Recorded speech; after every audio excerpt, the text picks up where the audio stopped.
Sounds True presents In Search of the Original Tree of Knowledge, a weekend workshop with Terence Mckenna. Researcher, author, and philosopher, Terence Mckenna has spent 25 years studying the foundations of shamanism and the ethnopharmacology of spiritual transformation. His books include Food of the Gods and The Magic Mushroom Grower's Guide, and most recently, The Archaic Revival. He is also the founder of Botanical Dimensions, a nonprofit botanical research project. In this weekend workshop, Terence Mckenna examines time and its mysteries, the nature of language, and the techniques of ecstasy that have developed in non-Western societies to navigate to and from invisible worlds. And now, recorded live in Boulder, Colorado, In Search of the Original Tree of Knowledge, a weekend workshop with Terence Mckenna. How to slice into this pie. I try to never do it the same way because I don't want to get bored, but that lays a sort of obligation on me that I'm not always able to meet. Two things, I think, are going on inside this wrap as currently packaged. First of all, I'm very interested in talking about the impact of psilocybin on human evolution and values and institutions.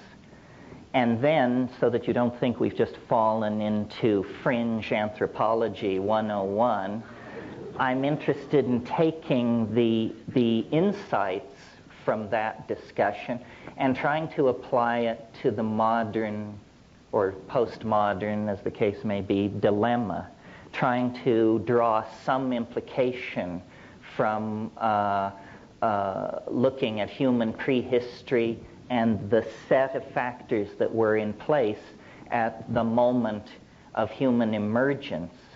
And since I feel pretty much among friends and fringies here, it doesn't trouble me to confess that my book, Food of the Gods, I really conceived of as a kind of intellectual Trojan horse. It's written as though it were a scientific study, footnotes, bibliography, citations of impossible-to-obtain books, and so forth and so on. But this is simply to assuage and calm the academic anthropologists. The idea is to leave this thing on their doorstep, rather like an abandoned baby or a Trojan horse, and they will open their doors to it and take it inside, only to discover that out of this very staid, rational discourse pour the self-transforming elf machines from hyperspace with their own agenda.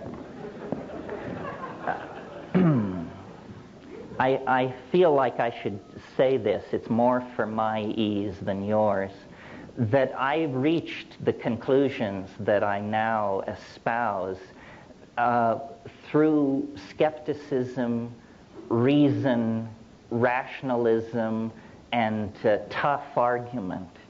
So it may sound ditzy, flaky, and soft-headed, but that's just because you're hearing it wrong. The guiding input was experience. And in a way, what we're gathered here to talk about tonight is an experience which is not only rare, transformative, challenging, but also, for reasons which we'll probably get around to, illegal. So it's a very peculiar situation. Very few experiences are illegal.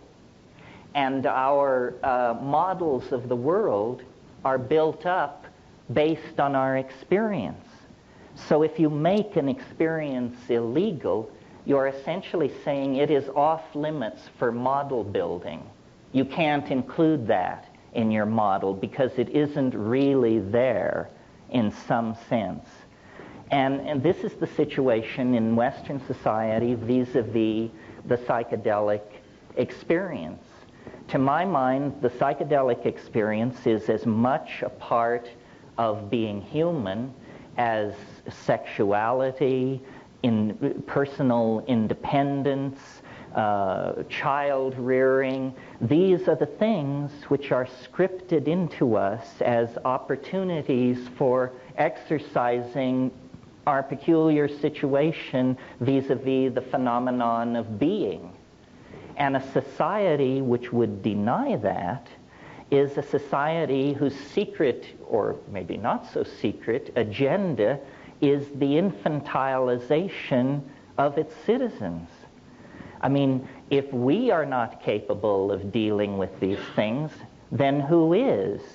And are the people who made the rules, did they carefully, conscientiously, and at depth explore these dimensions and decide they were unfit for human consumption?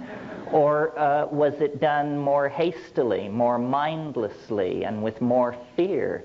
I would submit to you that it's the latter. Well, first of all, I want to talk about the impact of psychedelics, especially in this case psilocybin, on humanness. And then, if there's time, maybe we can talk a little bit about what is so great about it. I had a philosophy professor once, Paul Feyerabend. Some of you may know his books. And he opened his Epistemology 101 course by saying, I'm going to teach you what truth is, and then I'm going to teach you what's so great about it. Well, I won't claim to teach what the psychedelic experience is. That you will have to find out on your own. But I think it is legitimate to discuss what's so great about it. You know, are we, by any measurable index, superior or inferior to people who do not have this experience? Because if not, then really the psychedelic position is no more than a kind of cult, to be lined up along with Roman Catholicism and all the other cults out there. Speaking as a former member, of course. Well, my notion of the way to legitimate the importance of psychedelics is by showing, and I think one can show in fairly short order, that these things are not alien to the human experience, or ancillary, or the province of uneducated little brown people down in the rainforest, or anything like that. I submit to you that the psychedelic experience and the impact of psychedelic plants on human beings is central to understanding who we are and how we got this way. And if we can explore this issue and convince ourselves that there's some merit in this point of view, then it will do more than rewrite the annals of a staid science like anthropology. It will actually change how we relate to each other and to the planet that we're in the process of grinding into pollution. So that's the raison d'etre for the politics behind it. Now, here's the spiel. Sometime in the last 3 million years, our remote ancestors, the proto-hominids, were disrupted in their evolutionary climax in the canopies of the great rainforests of Africa. You see, most animal species evolve into a niche, tighter and tighter and tighter. We see this with termites and cockroaches and most life forms. This is what happens to them. Only if the niche is somehow disrupted or destroyed does the game veer away from its tendency toward closure. And this is what happened to us. Our remote ancestors would have lived happily in the climaxed rainforests of Africa, in the same way that primates to this day live happily in the climaxed rainforests of Indonesia and South America, but for the fact that the dynamics of the planet, and this ultimately is, if we're looking for a cause, or some people would say a villain, then it's the climatological dynamics of the planet which began to limit these rainforest habitats. And a new kind of habitat began to form in Africa, which was grassland. It's very recent. And under nutritional pressure, and under a pressure that was the result of this retreating environment, our remote ancestors descended from the trees and began to adapt themselves to the new world of the grassland. And they did this over a period of probably a couple of million years. Now, I maintain, and if any of you are evolutionary biologists or anthropologists, this is the nub of my position. Here's what's new scientifically. What they teach you about evolution is that it's caused by mutation, which is a random process, which then meets another random process, which is natural selection. And out of these two random processes, lo and behold, you get sea urchins, birds of paradise, gray whales, and human beings.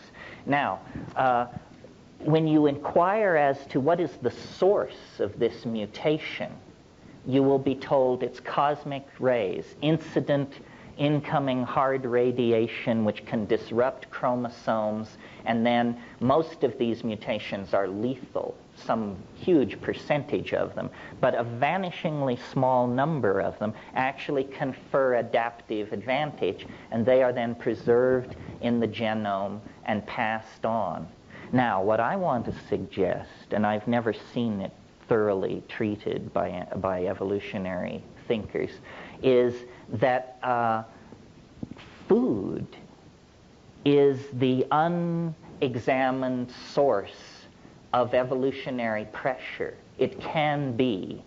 If you know anything about animal species, you know that most animals tend to specialize their diet. Insects are famous for this. If you find a caterpillar and you want to raise it in a jar, you must give it the food plant you found it on, because they don't just eat leaves. It doesn't work like that. They have species-specific adaptations. Now, why is this? It's because it's a strategy to limit exposure to toxic and mutagenic chemicals that other life forms are sequestering in their tissue to discourage predation, essentially. Well, so then what happens when an animal population, such as our remote ancestors, comes under pressure from a dwindling habitat or a limited availability of food? Well, what happens, if you have any sense, is you start experimenting. You start digging up roots you never thought about before and chewing on them. You start eating leaves. You start eating insect protein. You experiment with the slaughter of small animals and so forth and so on. And this is precisely what our remote ancestors did. This is the much lamented transition from fruitarian holiness to predatory carnivorous messiness. But had we not been willing to lower our gourmet standards, we would have entered the fossil record at that point. So here we have these proto-hominids foraging into this new grassland environment, beginning to beat on prairie dogs and stuff like that, and simultaneously, as we all know, evolving in this African veldt environment were great herds of ungulate animals, proto-cattle, bison, wildebeest, antelopes, many, many different kinds of animals. And one of the curiosities of nature is that many mushrooms prefer the dung of ungulate animals to just going out and making a deal with the raw natural environment. They like the leavening that goes on with vegetable material when it passes through the double stomach of an ungulate animal. As a headline, what this means is mushrooms grow in manure. And so our remote ancestors, testing for insects and eating small animals, would certainly have encountered the so-called coprophytic or coprophilic, the dung-loving mushrooms. And they would have tested them for food. Years ago when I was in Kenya, I observed baboon troops in this very environment we're discussing, and their habit was they were very interested in cow pies because they had learned from experience that if you rush over to a relatively old cow pie and flip it over, there's a high probability of beetles or beetle grubs under there, and so these were vectors for food getting. Well, I did not observe mushrooms in Africa, but I observed mushrooms in the Amazon, and they can attain the size of a dinner plate. I've never seen them in cultivation quite that large. But, you come out after a hard rain, and these things are landed like little flying saucers or frisbees in the meadows. They would certainly have been tested for their nutritional potential. And psilocybin, different from all other chemicals in nature, including, as far as I can tell, all other hallucinogenic chemicals in nature, psilocybin has a unique set of characteristics which implicate it, to my mind, very strongly in the catalyzing of the emergence of humanness out of proto-hominid and hominid organization. And it works like this. It's very relatively easy to understand as major scientific breakthroughs go. At least you're not going to be asked to do any partial differential equations this evening. Psilocybin in very low doses so low that if you were to take a dose this low, you could conceivably forget you had done it and just go out and shop and fiddle around. But at doses so low that they do not register as a psychedelic experience, psilocybin imparts measurable improvement in visual acuity. Roland Fisher did this work in the late 50s and early 60s, and they built an experimental device where a person who could not be seen, by turning a crank, there were two parallel bars. And by turning a crank, this person could rotate one of the parallel bars so that it was no longer parallel. And lacking talking rats, they went to the next preferred experimental animal, which is graduate students. And they would sit a graduate student down in front of this device, give them a very low dose of psilocybin, and then put a buzzer in their hand and say, when the two bars are no longer parallel, push the buzzer. And Fisher collected large amounts of data which showed that the people who had taken the psilocybin, and the other people were given placebo, of course, could detect this deformation long before the unstoned subjects were able to do so. And Fisher, who was a totally straight European scientist, in fact a Viennese, when I talked to him about this stuff, he was very cagey, and he was funny. In fact, he said, well, you see, it's very interesting. Apparently here we have data which argues significantly that we are perceiving reality better with the drug than without the drug. Yes. For him, that was a joke. I mean, he never did anything with it. It was just a throwaway line. But it stuck with me.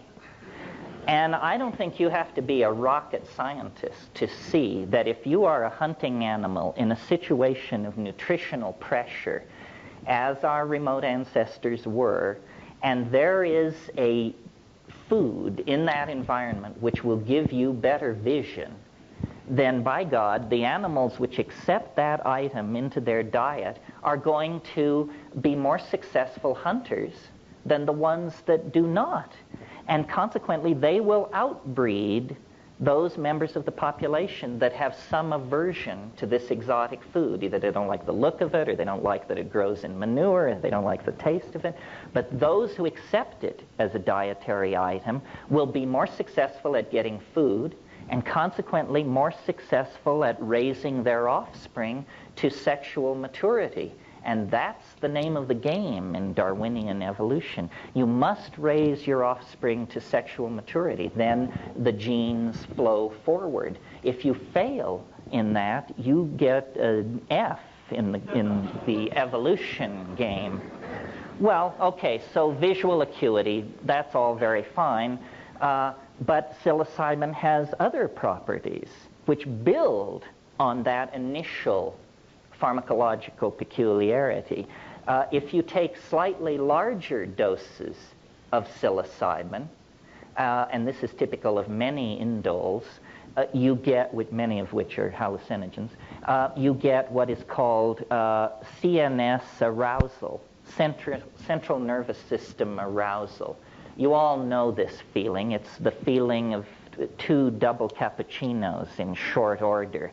It's that you do not sleep, you are very restless, you are very alert, your attention is scanning, and in highly sexed animals like primates, arousal means exactly what it sounds like. It means erection in the male animal.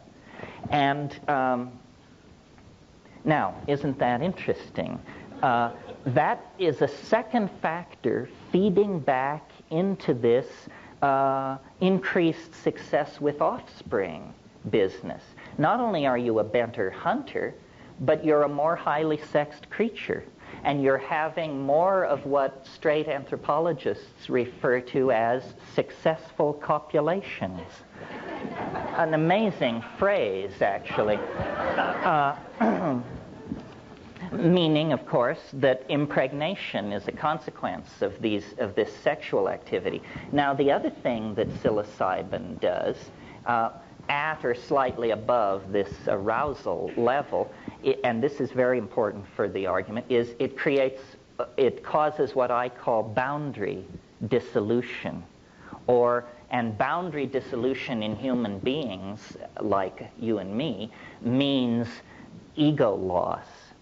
And I believe that this would have promoted a social and sexual style based not on monogamous pairing, but on orgy. The scenario is fairly easy to imagine. It's that these remote ancestors of ours would take these mushrooms and they, probably at the new and full moon, the thinking is that ritual was originally lunar timed, and then they would, and we're talking about nomadic groups of people, probably no more than 80 to 100 people, and then there would be group sexual activity. Now, an interesting social consequence of orgiastic social styles, besides a whole lot of fun, of course, is it's impossible to trace lines of male paternity in that kind of a situation. You see, women know whose children are whose because they see the child come out of their body and they nurse the child. But men do not, in that situation, have their children, my children. What they have are our children, the tribal group.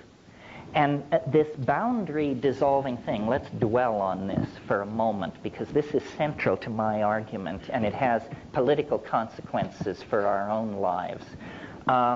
All primates, clear back down into squirrel monkeys and lemurs, all primates have what are called male dominance hierarchies.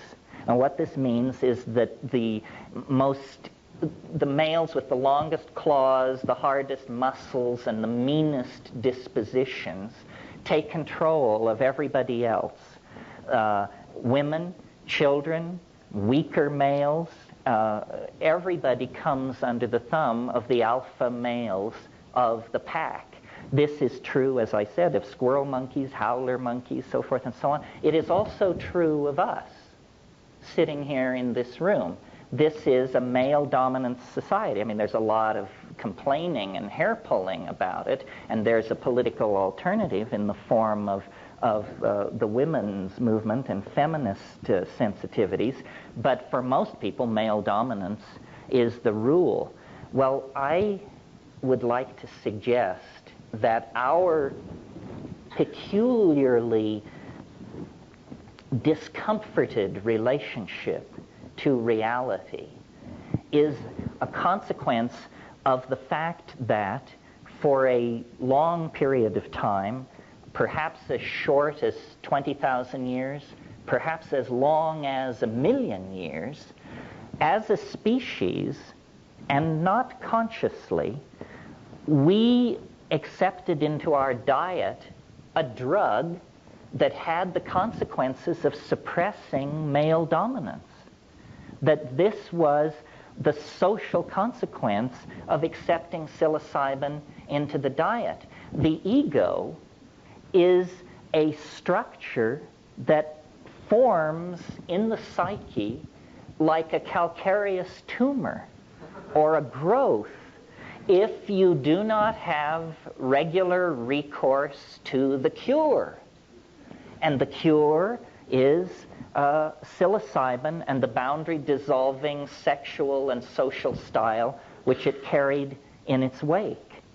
So the reason that we, as a people, are haunted by the idea of a lost paradise, a perfect world sometime in the misty past, is not, Mircea Eliade called it the nostalgia for paradise, and thought it was a kind of a longing that had no basis. But I think that it's entirely a memory of a period when male dominance was chemically suppressed, ego was chemically suppressed, and by male dominance and ego, I don't mean to lay this entirely on men. I mean, I would wager probably everyone in this room has more ego than they need, certainly starting with me. I mean, that's part of the paradox that you're supposed to enjoy in this, is, the ambiguity of me preaching the loss of ego. So essentially, what happened was a chemically driven leap in evolution as a consequence of the suppression of these behaviors that favored male dominance. As a species, we would have continued with male dominance forever had it not been for psilocybin in the diet. And it established a situation in which, in less than 2 million years, the human brain size doubled.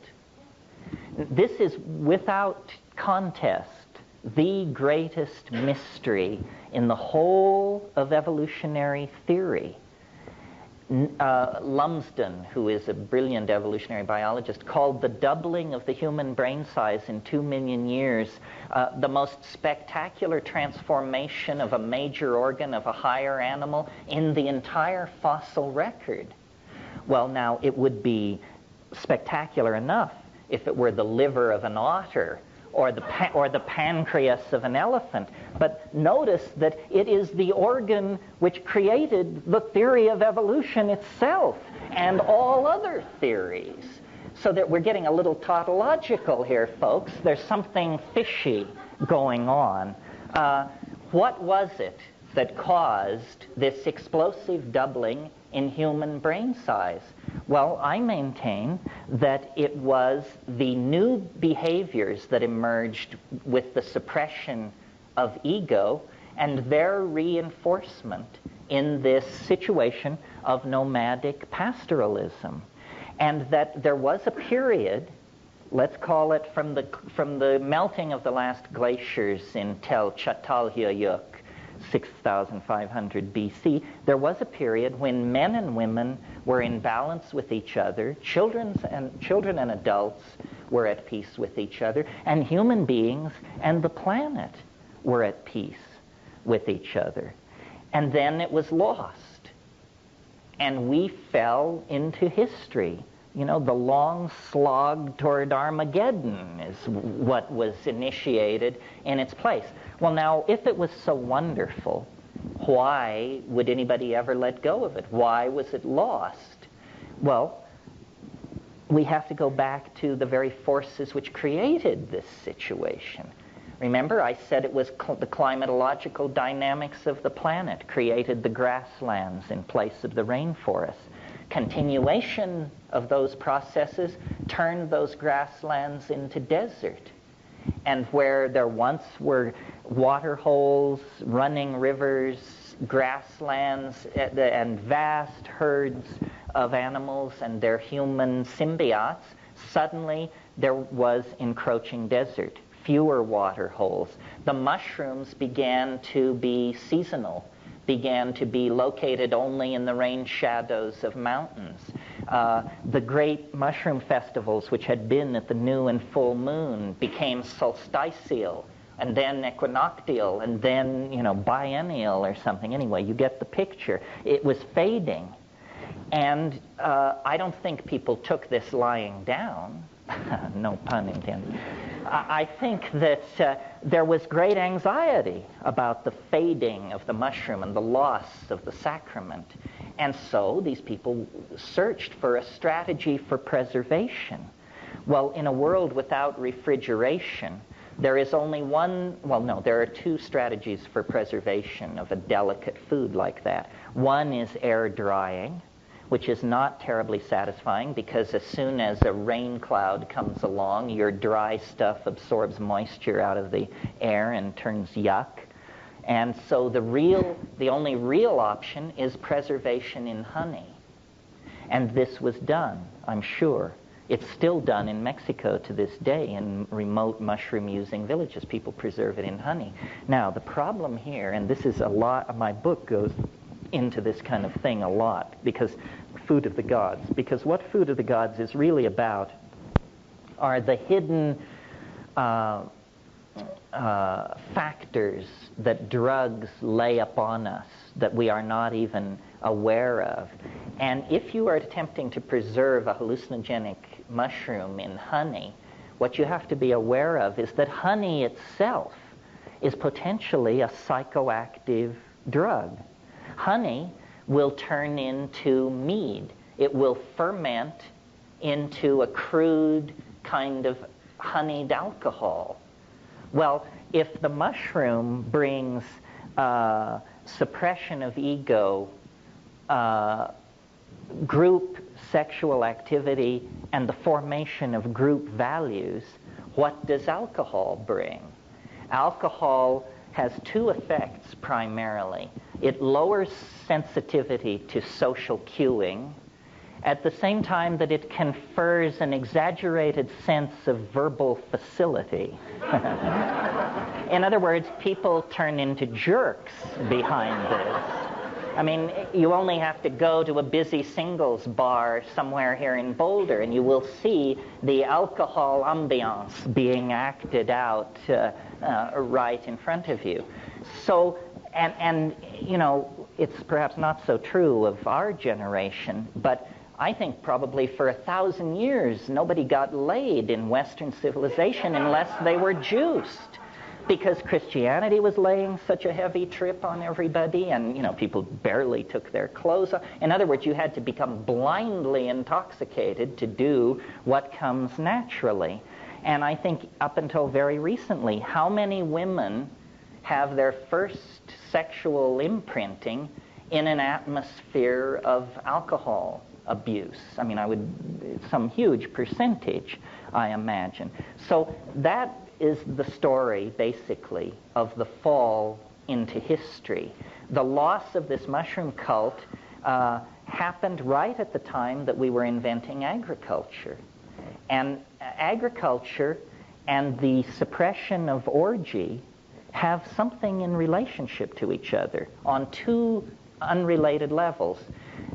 First of all, you suppress orgy because once you have agriculture, it's no more about psyching yourself up for the great hunt. It's all about getting up before dawn and going out and hoeing the weeds out of the crops. So it doesn't promote a party mentality. The other thing is that as human mental capacity was evolving, remember that exploding brain size, as human mental capacity was evolving, women in these nomadic groups began to notice a curious fact, which was every year they would return roughly to the same places they had been the year before, and in the discards from last year's camp, in the midden, they would discover food plants growing. And some brilliant woman or group of women put it together and said, aha, we buried food here last year, and now there is food here. Must be something about putting food into the ground gets you food. In other words, they were able to cognize a cause and effect relationship that were separated over many months of time. At the same time that women were putting this together, men were noticing that the act of sex had certain consequences 9 months later.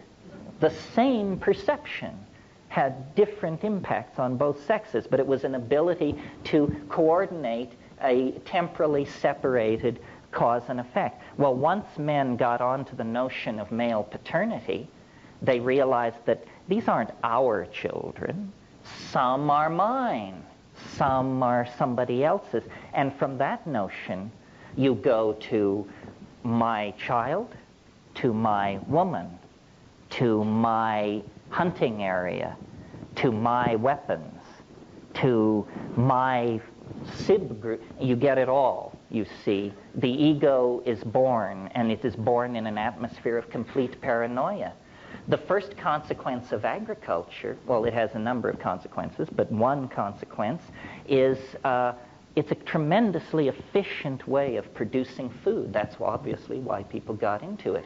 What does efficiency mean? Surplus. What does surplus mean? Haves and have-nots. The most spectacular architectural edifice of 10,000 BC on this planet was the grain tower at Jericho. It had thick walls to hold the grain, and it had high walls so you could climb up on top of it and drop rocks on the people who were trying to get into it. Surplus makes nomadism impossible because you can't drag this huge amount of grain with you. So you get sedentary populations. And then, since the people who want the grain are killing your people in fury when they can't get the grain, you decide to put a wall around the whole encampment. Now you have a small town. Now you have urbanism. Now you have the division between nature and secular society. You have classes. You've got it all. And I maintain that this is the long march into hell. And our particular obsession with drugs as a species, I maintain, can be traced back to this transition. That, yes, elephants love fermented papayas, and so do butterflies, and so forth and so on. But this kind of intoxication is not what we're about. We addict severely to several dozen substances, less severely to probably 100 more, and we addict to everything. What we call romantic love shows a lot of similarities to hard drug addiction when you separate the lovers. Sleeplessness, suicidal tendencies, bursting into tears, hysteria, loss of weight. You can't tell whether this person is getting off heroin or has separated from their partner. Well, if you take an individual who is alcoholic or has some kind of serious drug problem, current thinking is This can be traced to traumatic abuse in childhood. This is what happened to us. Traumatic abuse in childhood. We were literally torn out of a symbiotic relationship to the earth by the forces of male dominance, agriculture, sedentary living, so forth and so on. And we've been trying to scratch an itch that we can't find ever since. And it has, money doesn't do it, power doesn't do it, nothing seems to do it. We seem to be the unhappy monkey.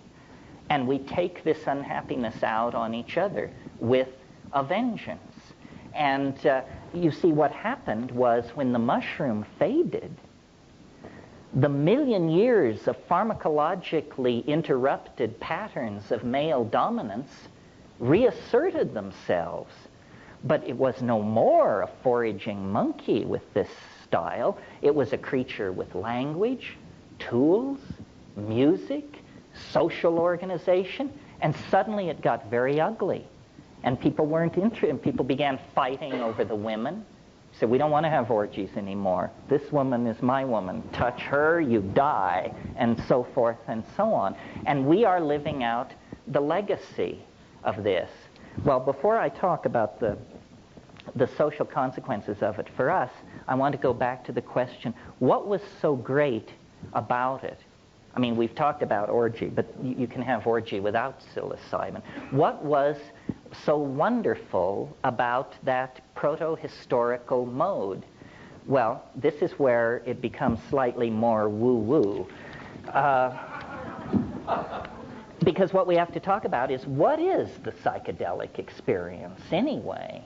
And I maintain that if we're talking about psilocybin, and we're talking about taking it in nature, as these people did, that, yes, first come the dancing mice, the little candies, the colored grids, and so forth and so on. But what eventually happens, quickly, like 10 minutes later, is there is an entity in the trance, in the vision. There is a mind there waiting that speaks good English and invites you up into its room.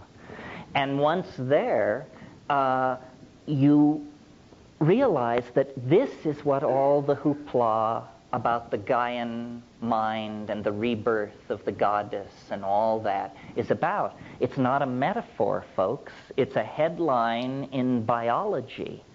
We are not the only intelligent-minded species occupying this planet. We may be the only bipedal hairless mammal with intelligence on this planet, but there is something out there spread through the grasses, the forests, the rivers, and the oceans. Our own emergence into intelligence took less than 2 million years. Life has been on this planet for 1.5 billion years, and we don't know how many strange pathways beckon. But at some point, a kind of mind came into existence, and it is real. It's what lies behind the religious impulse in our species. There really is somebody else sharing the local mind space. And I don't believe we're talking theology here. In other words, this is not, in Milton's wonderful phrase, the God who hung the stars like lamps in heaven. It's not about that. For me, that's a big question mark. But it is the God, goddess of this earth. It is the biological mind. It is that all boundaries are illusions, and that life is a thinking, feeling entelechi of some sort. And we are just like a little droplet that has somehow escaped from the river of cognition and now imagine that we're the only water in the cosmos. Not so, it turns out. The reason the psychedelic experience is so baffling and transformative, even as we sit here with your heads full of Heidegger and Husserl and, I don't know, Wilson Phillips and all this stuff, is because in contact with that, we have no more sophistication than our orgiastic, mushroom-munching ancestors. Civilization doesn't give you a leg up on this stuff. In fact, it makes it harder to figure out what's going on, because we have defined nature as dead. You know, atoms screaming through empty space, ruled by tensor equations of the third degree. That's our picture of what nature is. That isn't what it is. It's a mind of some sort. Okay, what is the implication of all this? Is this just some kind of fringo anthropological revisionism? No, it isn't, because the fall into history and its consequences is, at this point, a loaded gun held to the head of the entire planet. We are about to pull over the soup cauldron. And if we do this, then 2.5 billion years of evolutionary advance will be shot. Nobody else ever dropped the ball. So, you know, we appear to be vying for this peculiar honor. If we do not awaken to the consequences of ego, then we are going to run this system right over the edge. The whole thing which characterizes our dilemma as a global society is our inability to feel the consequences of what we are doing. You know, we've got the data. The ozone hole is disappearing. The planktonic life in the sea will die if it does. That will disrupt the food chain. The world food supply will drop by 60%. Everybody who isn't white as a sheet will have to starve in that case, and so forth and so on. I mean, we actually toy not only with our own extinction, but with the extinction of all life on the planet and with the extinction of the idea of dignity and decency itself. Well, I'm not in this psychedelic game because I think it's easy or because I think it's going to be a cinch. I'm in it because I think it's the only game in town. You know, if hortatory preaching could have done the trick, then the Sermon on the Mount would have turned the corner. If cautionary data flowing back to ruling institutions could do the trick, then sometime after Thomas Malthus, people would have begun to hit the brakes. Nothing seems to work. We're sick. We need pharmacological intervention. The ego is permitting us to slowly, not so slowly, commit suicide. And, you know, the fact that we cannot act collectively, that we are suspicious of all forms of collectivism, that we really are all for one and one for all is not our style. Instead, what we have going is a catfight.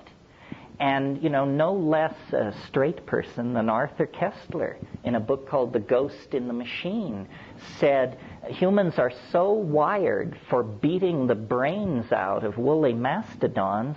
That's what evolution has equipped us to do, not negotiate weapons treaties and destroy bacteriological factories.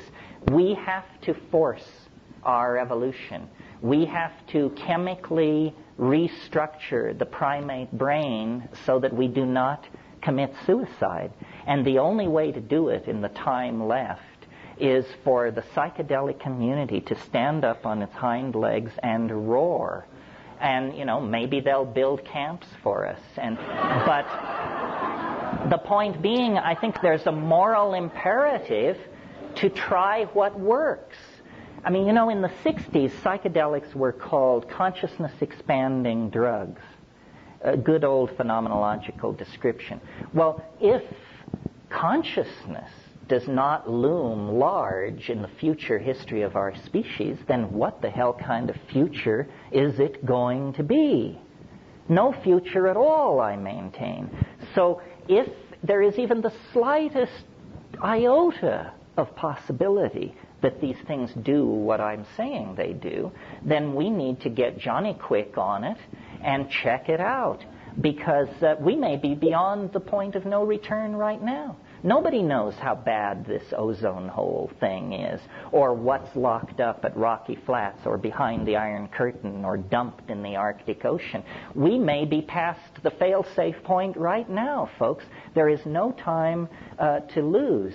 It is time to engage the powers that be in a little more serious dialogue than the just say no horseshit that's been peddled recently, because we're talking about the survival of life on the only planet that we are certain has life on it. This may be the site of a cosmic experiment with universal implications, and it rests in our hands. Everybody here tonight is here because a whole bunch of people didn't drop the ball. And, you think you've got problems? 9 times in the last 1,000,000 years, the ice has moved south from the poles, miles thick. No antibiotics, no electronic communication, nothing. And I'm sure these people were miserable, and they dragged through it, and they lived, and they passed it on. Now we're it. And we will be judged the lamest of the lame if we cannot come to terms with this and begin to talk about what is going on. This is not obscure. As I said, I view the psychedelic experience as central to humanness, as our sexuality. We cannot allow dominator institutions to infantilize us and to tell you where your mind can and cannot go. We even have a piece of paper locked up in a vault in Washington, D.C. that guarantees life, liberty, and the pursuit of happiness. Well, now, what could the pursuit of happiness possibly mean if it doesn't mean the freedom to practice your own relationship to nature and its gifts? So I think we have been entirely too casual about the importance of the psychedelic experience. This is, for one reason, because we cannot publicly get together and discuss it in detail. And one of the things that I think is very important about get-togethers like this is, if you will look around, you'll notice that we cannot really be distinguished from the rest of society. Some of us live under bridges, some of us clip coupons. There's a wide spectrum of people here. But this is your affinity group. This is your community. Someone in this room actually has what you need. And, I have acted as a filter, so out of millions living along the Front Range, here we've gotten it down to 200. I can't go any further than that, folks. The rest is up to you. Well, I guess the last thing I want to say, and then we'll take a little intermission and then come back and do questions afterwards, which is my favorite part. But I want to just for a minute invoke the psychedelic experience without regard to the evolutionary forces that created it or the political institutions that suppress it and so forth, and just say, in case there's some soul in this room who's never had this experience, that this is extraordinary news. We are not talking about something like a dream. It is not like meditation. No, you can't get there by yourself. And Babaji is equally useless, because you and Babaji are starting from the same place in this game. It requires pharmacological perturbation of ordinary neurochemistry in order to see this mystery. And it is a mystery. It is not going to be reduced to the firing of synapses or repressed sexual desires or day residues or anything like that. It is the very thing which all these religions are yammering about. It's there. It's real. I mean, if you think that the world is empty of adventure, then you just haven't been hanging out with the right crowd. I mean, on a Saturday night, within the confines of your own apartment, on 5 grams of psilocybin mushrooms in silent darkness, I guarantee you will believe that Ferdinand Magellan should take second place to you. You will see things which no human being has ever seen before, and that no human being will ever see again.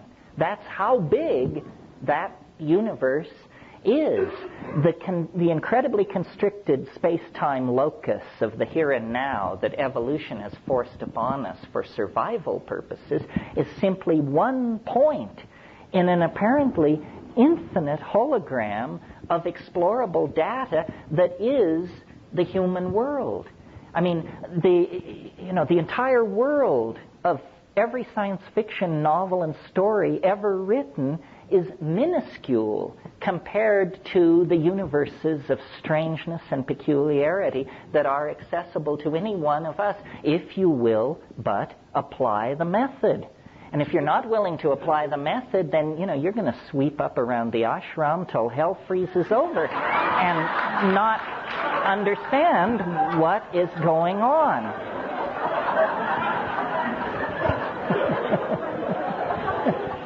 I mean, I think, I'm sorry to be so hard on religion. I think it has its place. Its place is the inspiration of ethical behavior. Religion should teach ethical behavior. But it has very, very little to say about the mystery of being other than that it's there.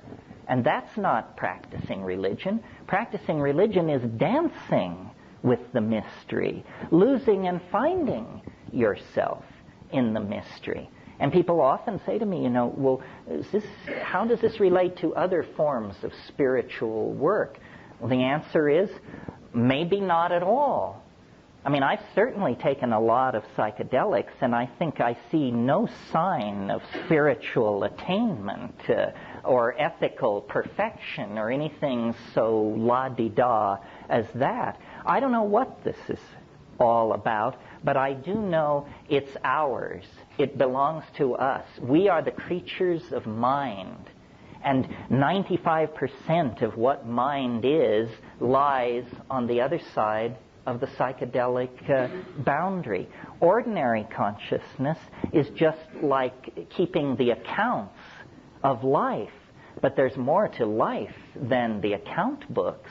I mean, everything else is out there. The color, the affection, the humor, the terror, the mystery, the incredible strangeness of it all. This is the domain that we want to claim and explore. And if we can find the collective institutional courage to do it, I think this current planetary crisis will be seen for what it really is. And what it is it's not a dying.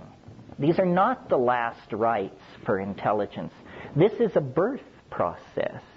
I mean, if you were to come around, if you'd never seen somebody give birth and you came around the corner and it was in progress, you would be thoroughly, profoundly alarmed. I mean, it looks like an enormous tumor is making its way out of somebody, and they are being split in two, and blood is being shed, and there's pleading and screaming and thrashing. It would be a real leap of understanding for you to say, oh, how wonderful, new life is emerging. This is the way we do it. Well, this is the way we do it. I mean, we are in the birth canal right now of a planetary civilization.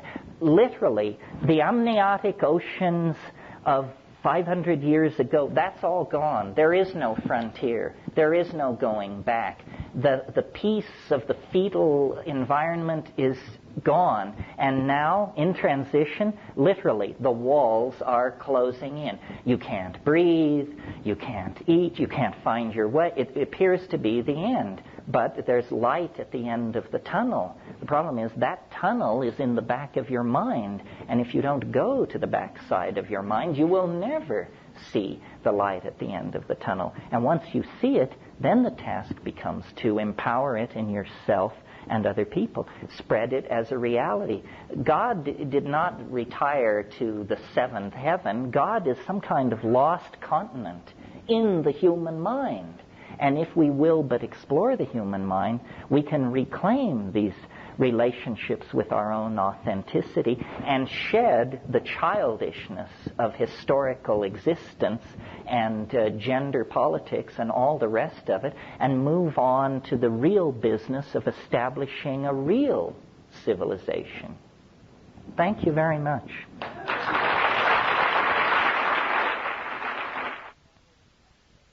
Does anyone want to ask a question, or is it all just perfectly clear, utterly convincing, and yeah? Are there bad effects? Of psilocybin?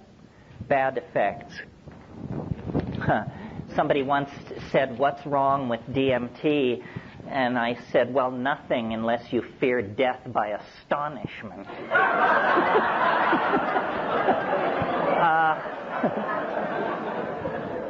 But your question is a good one.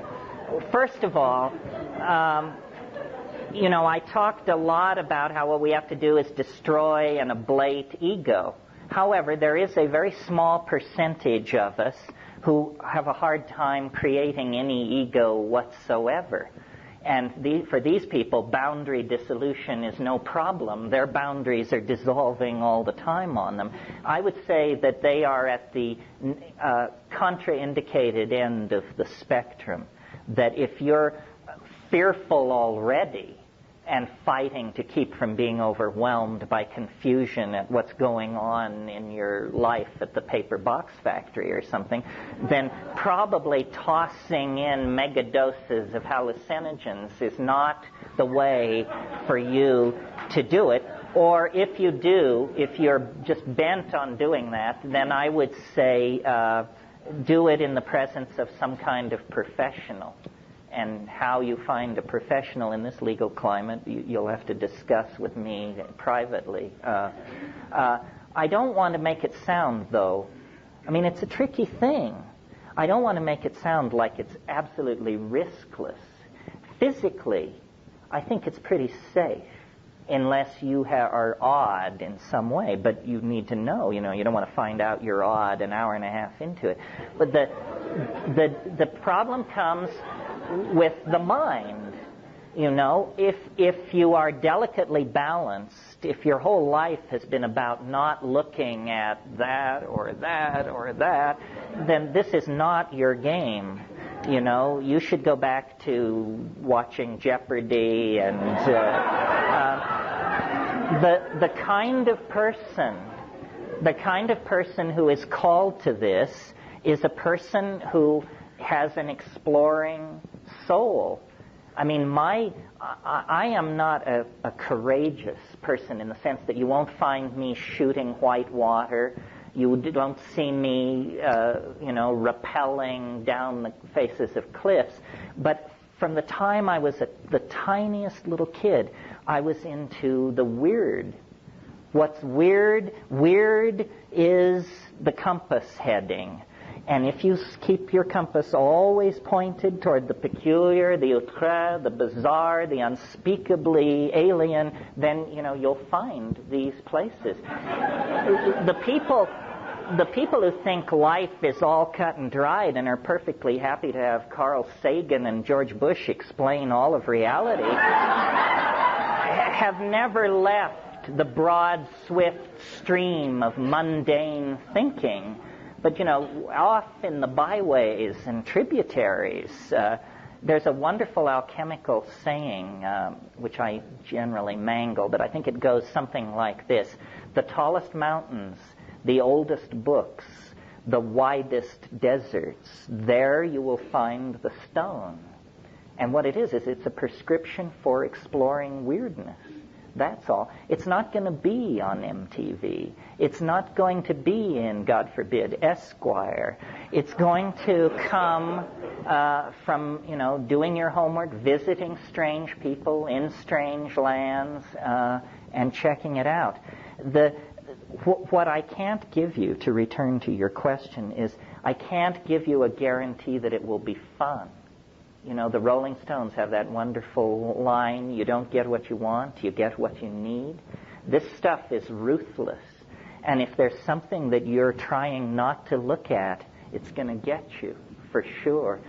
But ask the veterans. Most people will tell you, you learn more from the bad trips than you do from the good ones. The good ones are ecstatic and connect you up to nature and other people. The bad ones show you your kinks and your limitations and your thought errors and that sort of thing. It's not an easy row to hoe. That's why I think there's a little bit of social confusion about it. One of the things I should make clear is I really advocate high doses rarely. I think the worst thing you can do is get into a style of psychedelic diddling where, you know, you take half a gram every day. All this is doing is giving you a tolerance to psilocybin. You're not having the psilocybin experience. You're having the tolerance to psilocybin experience. The way to do these things is to do them rarely so that your whole system can reassert itself and come to equilibrium, and then just slam it.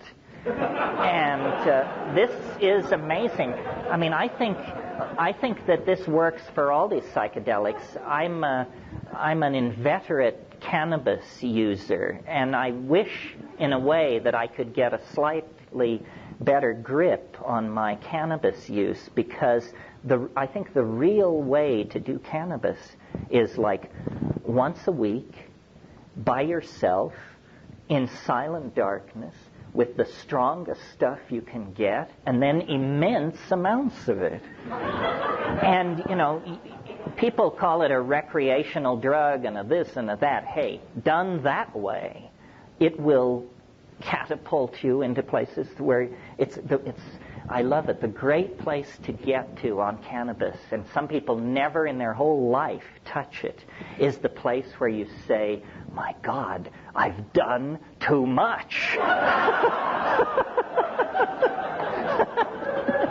It's not easy, folks, but it's worth shooting for.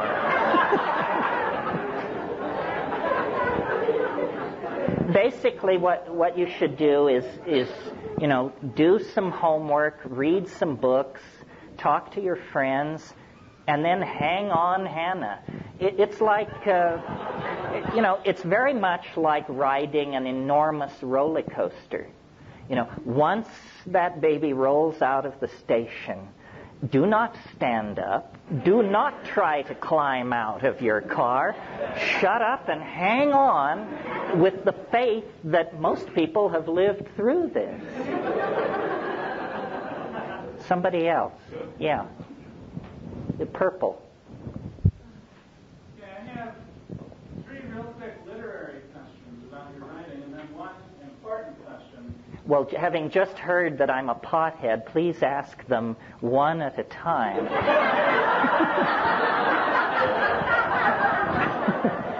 What is your first literary question? Okay. One of the assertions that you make is that low dosage was the typical evolutionary mechanism. My own experience is different than that. Many of my associates' experiences are different than that. And we believe that high dosage may have been a more common usage method. Well, I don't mean to imply that people first used it in low doses and then middle and then higher over time. What I meant to imply, I think they were using low, middle, and high doses from the very get-go, but they were using low doses to hunt, middle-range doses for orgy and ceremony, and truly high doses for this boundary-dissolving tremendum. Second literary question. Okay. When I read about Chel Hayek, I liked you picking up on Mallard and Eisler, and I liked your use of dominator and partnership terminology. That was wonderful. But I disagreed when you said that the cows were an indirect expression of the fungus found in the art there. I found that to be kind of a leap of logic. But I kind of Well, I'm not wedded to that. First of all, Çatalhöyük, for those of you who haven't read the book or know about Çatal, was this immensely sophisticated civilization that existed in the 7th millennium BC. We're talking 6,000 years before zero. This civilization existed and was destroyed. And the characteristic of it is shrines dedicated to cattle. And in my book, I argue that this was probably the last outpost of this partnership society. But it was still, I think, the real golden age of mushroom use was probably from about 30,000 years ago to about 15,000 years ago. And by the time Çatalhöyük comes along, it's a fading or yearly or seasonal thing. And then the last question, the important one. One of the assertions that you made earlier was that these indole-based plant hallucinogens actually change people that use them. And the unfortunate thing that I observed is I can't agree with that assertion. It seems that as many people, it seems like only a really few people are changed by them. Only those who are predisposed to change. And I'd like, one of the questions you asked, does it make us better? Does it make us different? And I'm just not convinced at all. When I see people taking mushrooms and going around doing shingus-mingus things and just being as jerky as they ever were, I mean, and going and using weapons plants, and, I don't see it happening. I'm sorry. Well, It's sad because it seems like my argument would be that people don't take it enough and they don't take it frequently enough. That there are a lot of people who really would rather not get loaded, but who feel they must take some psychedelic drug in order to keep membership in their peer group. So what they do, you can always spot these people because their first question at the get-go is, will I be able to drive? I love this question because, it indicates you've got a real tough nut on your hand. In every sense of the word, no, you will not be able to drive. One of the things that inspires me to do this is I want to get to the people who've taken 3 grams of mushrooms and the people who've taken 150 mics of LSD. And I want to convince those people that they never got close to what I'm talking about, even though they had a life-transforming experience and saw things totally differently. They never got close to what I'm talking about. And so what you have to do is convince people to take high doses, and then that's to break them through, and then frequently enough that they don't forget what the deal is. So I think if you take a psychedelic population and divide it into those who have done 5 grams and above, then you will see an exceptional slice, but not the dabblers. The dabblers don't count. And we all can be, or at times, guilty of this, I think. And then, is that your last question? Does that do it for you? Or do you want to be thought psychotic? You choose. I will not occupy your position in this room. Well, I'd love competition. I mean, the competition is terrible. That's the entire basis of my success. Yeah. You, because you were before, if you still wish. Here's what you like to think. You like to understand in a darkened room, quiet, can't open your eyes. And I love the fact that during Wilbur can't figure they was on play tapes, so they got the book in the den, and all the young people out there now. And a lot of people take the play tapes and everything. Right. And why, I guess you think your way is preferable. Why? Because, I don't know if it's preferable, but here's the thing. People are going to think you're a nut if you come down and say that Johann Sebastian Bach or Jerry Garcia is God.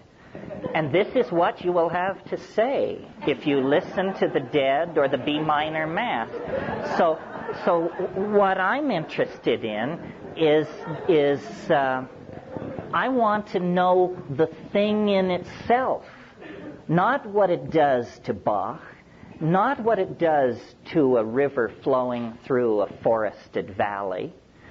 I want to see what it can do with darkness and silence. And I think most people think it'll be boring, probably because they've been hanging out with these beady-eyed gurus meditating, and God knows there's nothing more boring on earth than most meditations. However, psychedelic, sitting in a darkened room on 5 dried grams of psilocybin mushrooms is nothing like meditating. And that's where it can get at you. My relationship to it is always one of, I want to know what it is. And so I think this sensory deprivation method is the only way to get at that. Other people might not like that. People say, well, you mean you put down the whole thing of going into nature? Isn't nature the great affirmation in all this? And the answer is, yeah, but it works for me sort of without the drugs. Plus, and this is just maybe my own weirdness, but I'll share it with you, I have noticed that these things are incredibly disruptive of the ordinary flow of casuistry. Do you all know the concept synchronicity? Well, if you don't stay in your room with the lights out and the phone unplugged, and the damnedest things will happen to you. I mean, you couldn't pay me to go into an American city, even mildly loaded, because adventures beckon. Now, some people like that. You know, some people say, you know, let's take 500 mics and go meet weird people. Not this cookie. Yeah.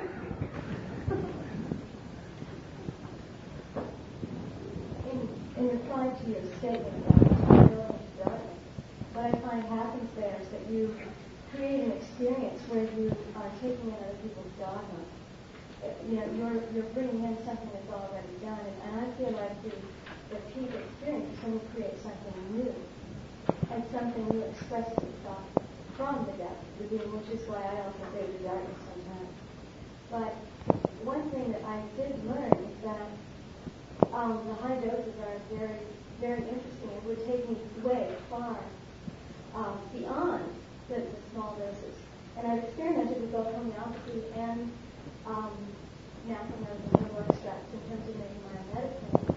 But in terms of psychedelics, if you take that into, and my question is coming back forward, if you take that into a situation where you remove the whole molecular pattern as you do in homeopathy, do you think that there could be a more potent experience through that condition?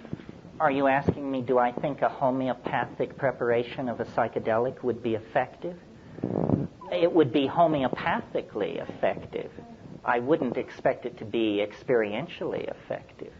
See, I would sense that since what you out here is a direct creation of what we are inside, that's the current paradigm I'm looking at, that if you do change it in the same manner that you change it in homeopathy, which is changing the etheric so that you then create the gross material side, that it would be even more potent and even more immediately effective in reconstructing our reality. But don't you think that if that were true, and since in a high dilution like that no molecular trace of the original compound remains, that you have then just found the solution to the legalization conundrum? I'm kind of believe that, because one thing that we're noticing in the field of herbal medicine now is that we're getting a lot of political flack for having medicines out there, but homeopathy is skimming through unscathed as it has for many years. And so, Because in a materialist world, it's assumed to be bogus. Right. Yeah. Well, this seems to me not an abstract proposition at all. Let the best homeopaths succuss the strongest hallucinogens and set them out, and let's give it a whirl. Over on this side, yeah. This question may be too personal and embarrassing to answer, but I'm just really... Oh, I can hardly wait. Why are you in jail? Why am I not in jail? Well, that's an interesting question. And number one, I don't know. Here's what I've come up with. Notice that I use big words.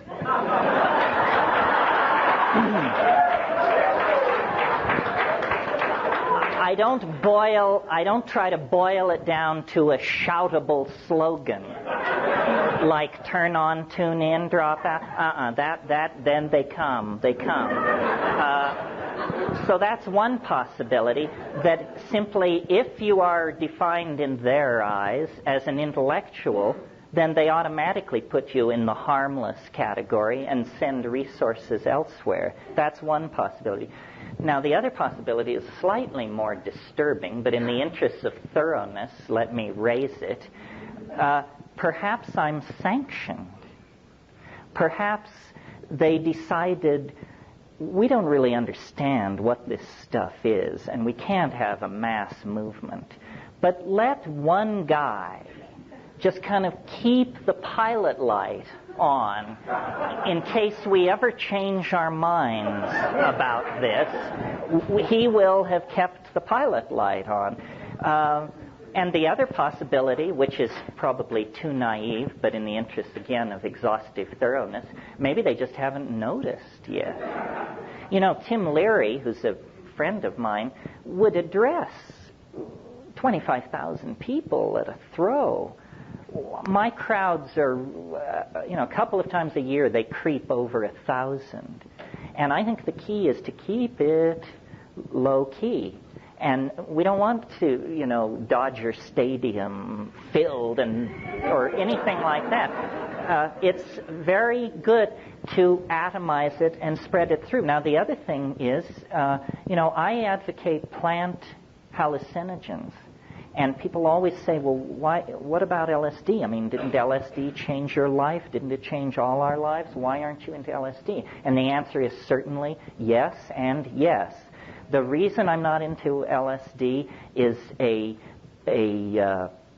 not having to do with the effects of LSD, which I think are marvelous, but with the fact that a couple of enterprising second-year biochemistry students can produce 6 or 7 million hits in a long weekend. 6 or 7 million hits of an illegal drug. Suddenly, this is the realm of governments and criminal syndicates and revolutionary disruption of populations. My brother and I wrote Psilocybin, the Magic Mushroom Grower's Guide. If you work like a dog for 6 months, maybe you can produce 2,000 or 3,000 hits. So that's the thing. LSD had chemical qualities that made it terrifying to the government. I mean, anybody with $50,000 worth of backing and 2 years of biochemistry could turn themselves into a major threat to political stability in this country. So they slammed that. They're not going to put up with that. The thing I love about the mushrooms is, if you're a dedicated mushroom grower, you produce this piddling amount, and if they come and drag you away because it is illegal, all they get is you. No syndicate collapses, no pyramid disappears. So it's invasive and low-key and slowly spreading. The other thing is mushrooms are, and this is a cultural thing, mushrooms are inherently non-threatening. They're absurd.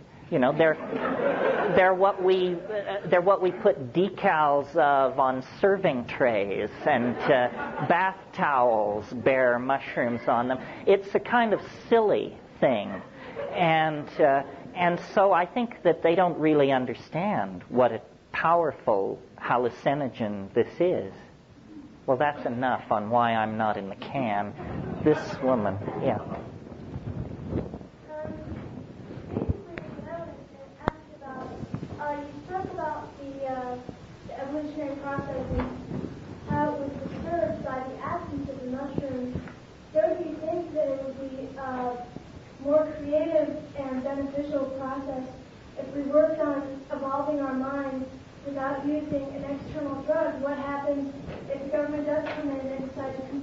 up, or if things happen where we can't access that state of consciousness anymore, and then things, they just step backwards again, wouldn't it be so much more productive to teach people how to get there without the drugs?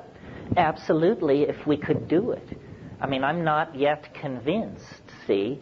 I mean, you've got your gurus, but if you ever get close to any of these people in these guru scenes, close enough where you can just say to them, look, level with me.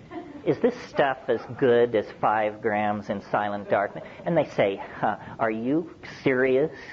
The other possibility is technology on 2 fronts, mind machines.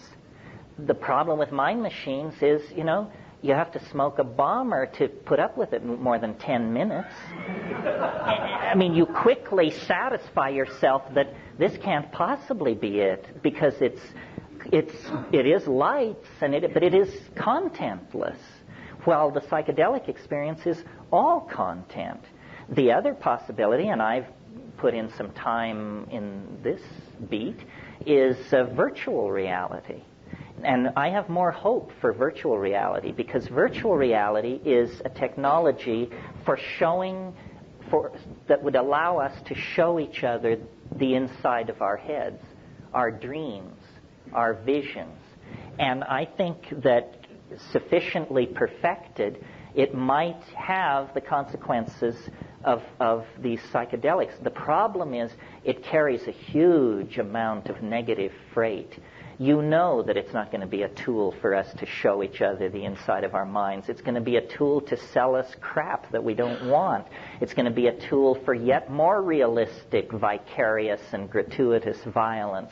It's going to be a tool for more pornographic degradation of women. So it seems to me, while it holds out the possibility of a technically driven psychedelic, it has a lot of negative freight. I agree with your premise, but I'm driven by a tremendous sense of urgency. I mean, why try to create a technical alternative to psilocybin when you've got psilocybin? Technical alternative, I'm saying, I think that people should use mushrooms as a step. And once you get there, you try and you keep going without that tool. I mean, because what we want is, we want to transcend this plane. We want to be on a higher plane, a higher state of awareness. That you're not going to get to that plane ultimately if you have to keep coming back into the plane to get the stuff, to get out of the plane again. Well, how about this? Maybe there's something wrong with that metaphor, because notice it has to do with planes and transitions. It's an inherently dualist metaphor. This concludes Tape 1. Our program continues with Tape 2.